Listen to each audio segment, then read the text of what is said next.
Through these doors pass the grievances of 99 nations and the fears and hopes that are common to all of them.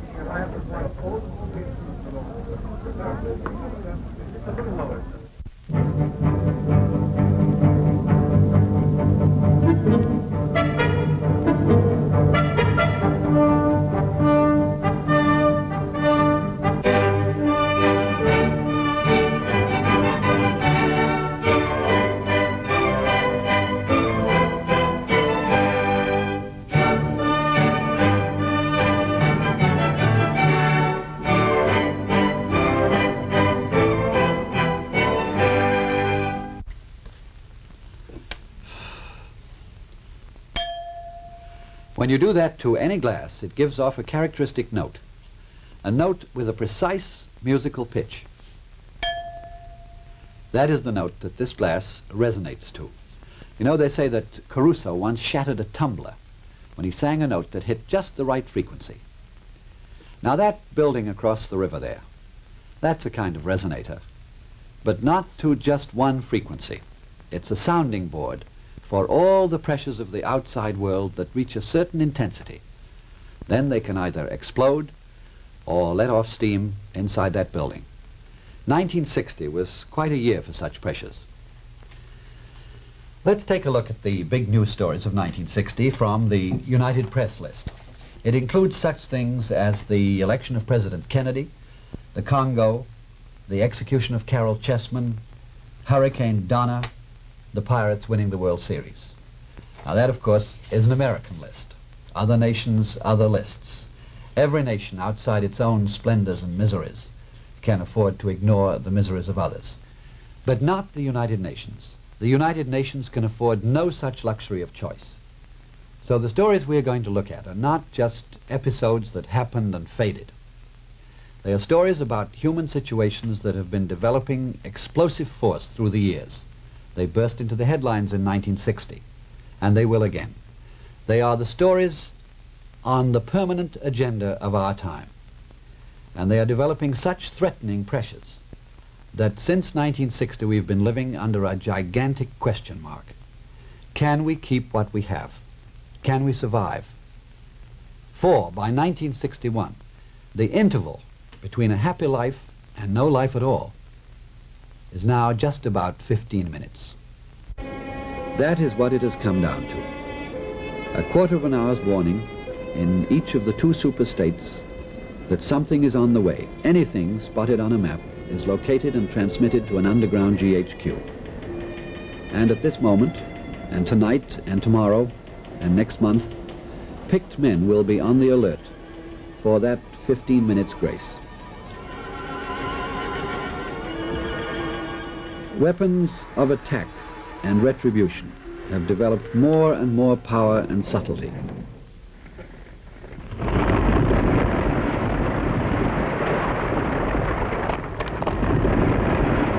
The nuclear club increased to 4 when France exploded her bomb. While electronic fingers probed thousands of miles into thin air to find bombers and missiles, millions of merely human hands dug down in the mud to raise the simplest foods to live by.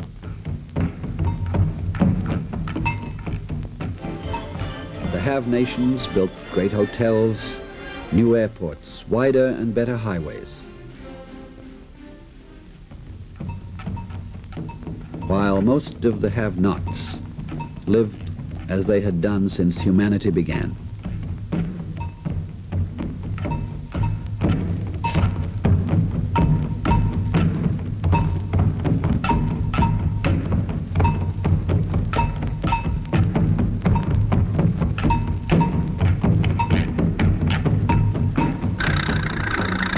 But those parts of the world that we call poor or primitive were learning for the first time that the great gadgets of the haves can be used to transform the lives of the have-nots.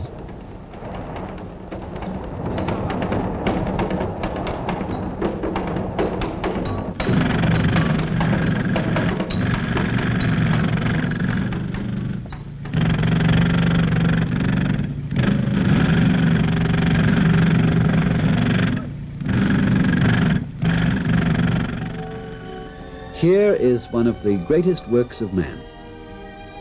A man-made sea, 2,000 square miles, created in the middle of the plains of Africa. Yet so vast is human hunger that even with such tremendous projects coming at such a speed, there is the danger that the phrase, too little, possibly too late, may become an idiom common to all the poor peoples of the world. Here at Aswan, the tide of change cannot be held back. It may soon swamp these memorials to the glory that was Egypt.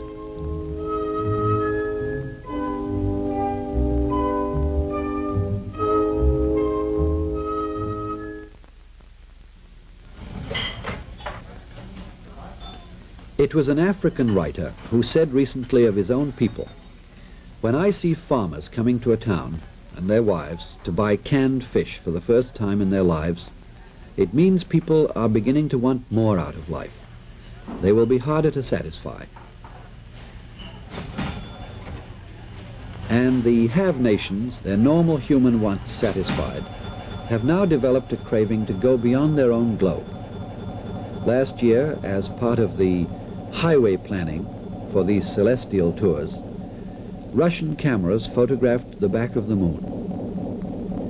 To conquer such problems, we are now using all the skill, patience, and ingenuity that the human brain is capable of.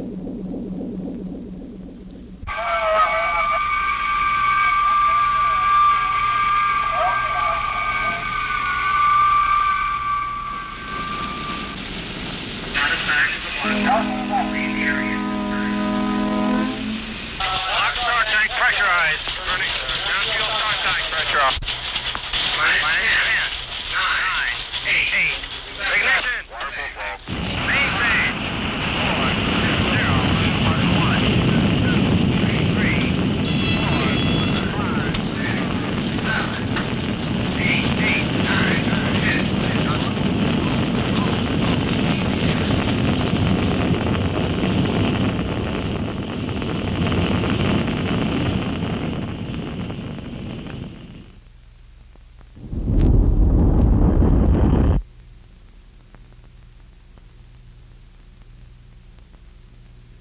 All this is done to conquer the outer world, while on Earth we have left unconquered such persistent enemies as war, poverty, hunger, ignorance, and sickness. And after 60 centuries of living in communities, the relations between the principal races of mankind are still so touchy that in places like Sharpeville, South Africa, and incidentally New Orleans, they can flare up at the cost of violence and death.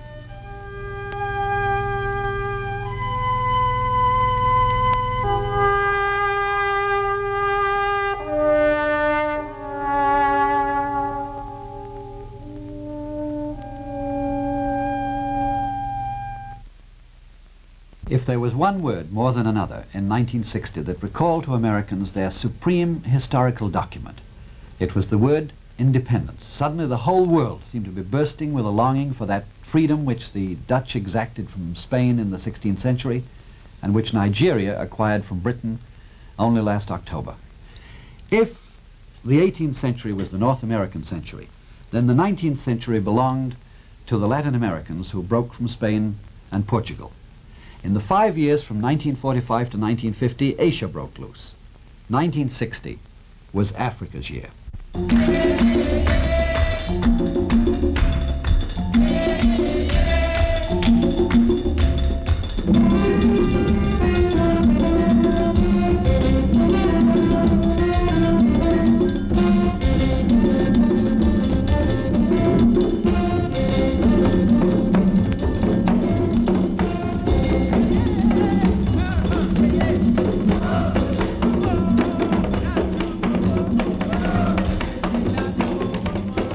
It was most certainly Africa's year, but only in the sense that 1776 was America's year.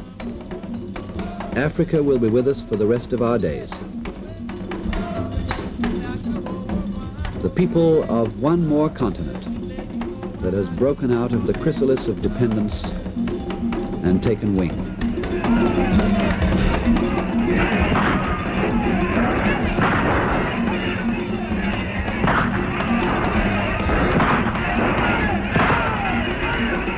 In at least one African country, the joy of independence was short-lived. The Congo showed us how painful it can be to be born into a world where antagonism is the norm.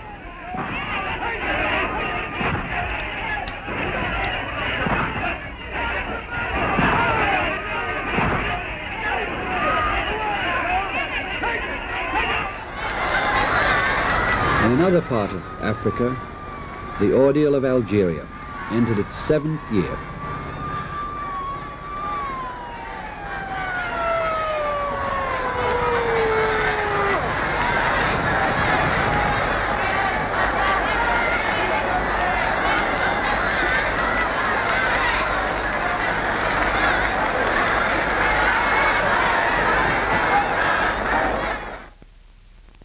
What else? Well, relations between Cuba and the United States took a bad turn. Laos threatened to become another active theater of the Cold War. The Middle East was relatively quiet, but nothing permanent was settled there. And always in the background, there was this huge question of China and her relations with the rest of the world.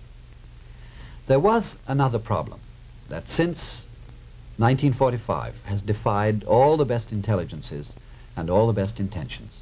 And it's the problem of Berlin, something which we can only begin to understand if we try to imagine, let's say, New York's Central Park or London's River Thames as a line slicing a city into two systems of government and two opposing loyalties. Berlin has been for 15 years the iceberg of the Cold War. So, inevitably, Berlin was a main theme and a main hope of the summit meeting which assembled in Paris last May. If the Berlin issue could be dissolved, then we might all begin to unfreeze the Cold War. If some of the other Cold War problems could be settled, then maybe we could agree on Berlin. Either way, there was the hope that we could reduce the pile of arms on both sides and get down to the work of making a real peace, which our fears and suspicions have postponed since 1945.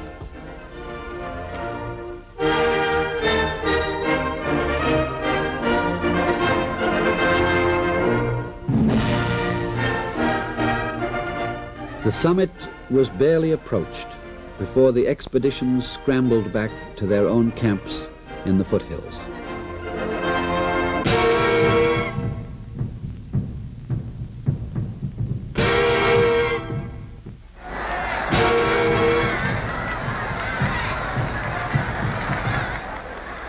The conference collapsed as swiftly as the photo reconnaissance plane that fell on the bleak fields of Sverdlovsk.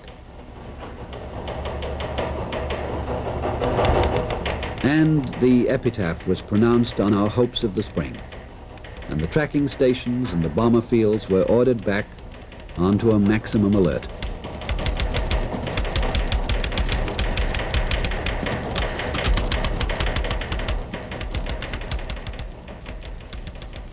The day that Mr. Khrushchev walked out of the Elysee Palace was the day that this disaster, like so many others, passed over to the United Nations. The summit moved to New York, and these doors once again received the spokesman for the most grievous issues of the day.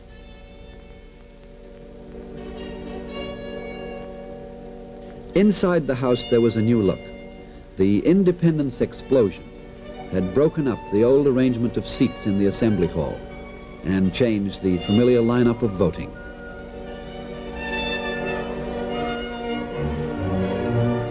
There were new flags at the mastheads, 16 of them, and they symbolized a marked change in the profile of the World Forum itself.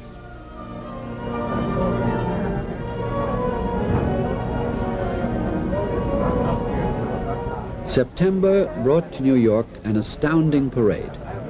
More heads of state than had ever been together in one and the same place before.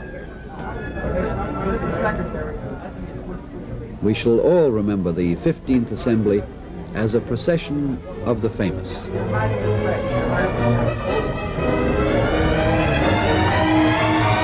But it was not a parade. It was a confrontation.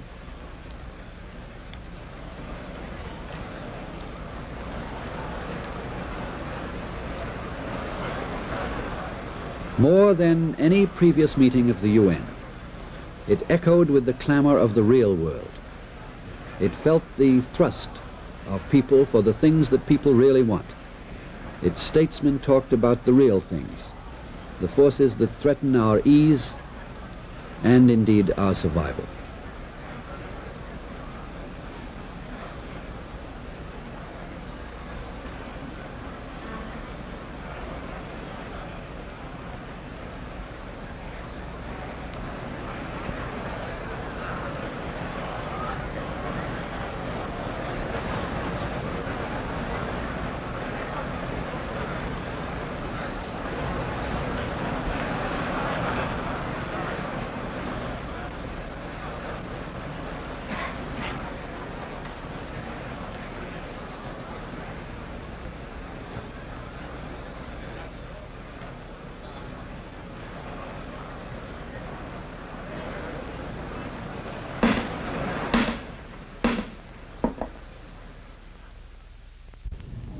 No human being, said the President of Indonesia, has the right to usurp the prerogatives of God.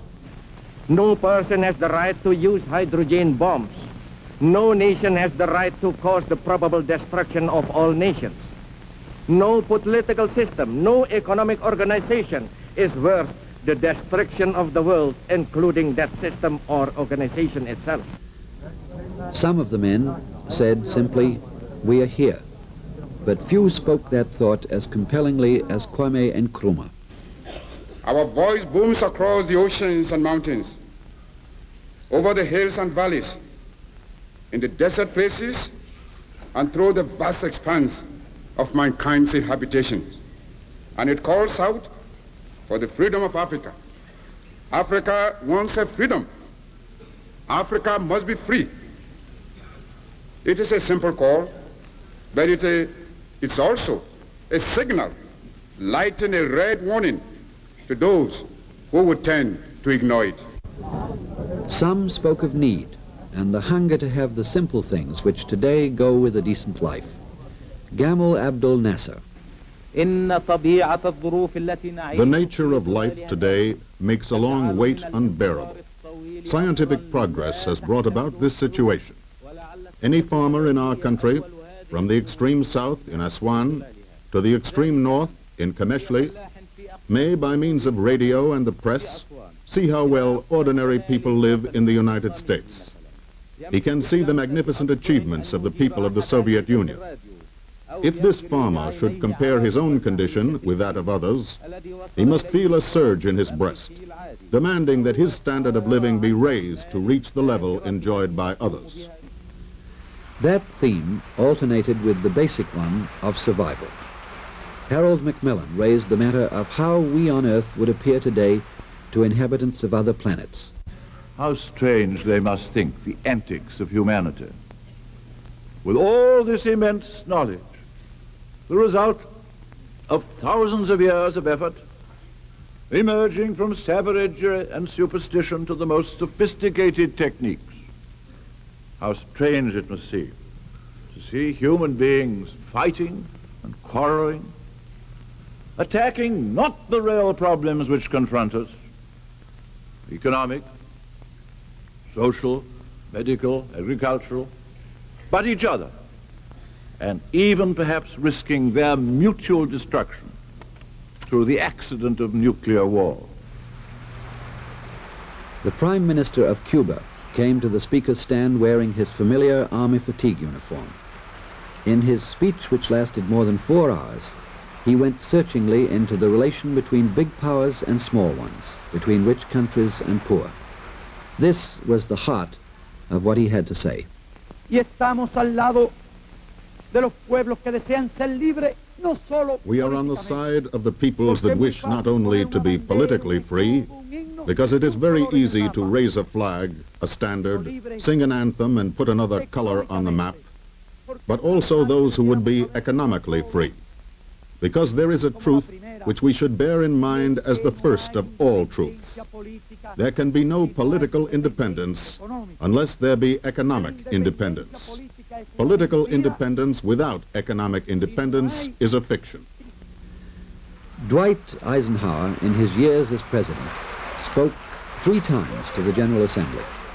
In 1960, he made this point about outer space. The emergence of this new world poses a vital issue. Will outer space be preserved for peaceful use and developed for the benefit of all mankind? Or will it become another focus for the arms race and thus an area of dangerous and sterile competition? The choice is urgent, and it is ours to make. The opportunity may be fleeting. Before many years have passed, the point of no return may have passed. The elder statesmen of the world were there, and it fell to some who had been the revolutionaries of an earlier time to counsel patience and morality. Whether we are big or small, we have to face big issues. Issues vital to the future of humanity. Everything else is of lesser importance than this major question. I am absolutely convinced that we shall never solve this question by war or by the mental approach which envisages war and prepares for it. I am equally convinced that if we aim at right ends, right means must be employed. Good will not emerge out of evil methods. That was a lesson which our great leader Gandhi taught us. And though we in India have failed in many ways in following his advice, something of his message still clings to our minds and hearts. Those were the men, and that's what they said, and those were the pressures that made them say those things. Now, they also took a new look at the United Nations itself. In 1945, in the Charter, the Founding Fathers drew the image of a very special man, and they called it the Secretary General of the United Nations. He was to be the servant of the whole world, equally available, equally responsible to all the member nations. He was to be the executive, charged with carrying out the general will. In September 1960, Nikita Khrushchev said that no one man could today carry out such a task, that the whole idea of the independent, impartial figure was not now feasible. And, drawing on events in the Congo, he called upon Dag Hammarskjöld to resign. A time has been reached when the post of Secretary General, who alone governs the staff and alone interprets and executes the decisions of the Security Council and the General Assembly, should be abolished. We consider it reasonable and just for the executive power of the United Nations to be not just one person, the Secretary General, but to be constituted as 3 representatives of states belonging to the 3 basic groups: the military blocs of the Western powers, the socialist states, the neutralist countries. Such an executive could be invested with a lofty trust of the United Nations. Dag Hammarskjöld, from his seat beside the Assembly President, took note of this invitation to resign and analyzed it. He was being asked to step down, he said, but it was clear that something more was at stake than just the choice of an individual. The man does not count. The institution does. A weak or non-existent executive would mean that the United Nations will no longer be able to serve as an effective instrument for active protection of the interests of those many members who need such protection. The man holding the responsibility as chief executive should leave if he weakens the executive. He should stay if this is necessary for its maintenance. This, gentlemen, and only this, seems to me to be the substantive criterion that has to be applied. And on that basis, Dag Hammarskjöld declined Mr. Khrushchev's invitation. It was his duty, he said, to stay on as Secretary General. The year and the men and the pressures that refused to relax. We ought to add one calm footnote to this passionate year. The powers of the world did agree on one thing. They agreed to leave the continent of Antarctica permanently disarmed. No bombs, no missiles, no tests, no bases. Where there are no people, there are, as yet, no problems.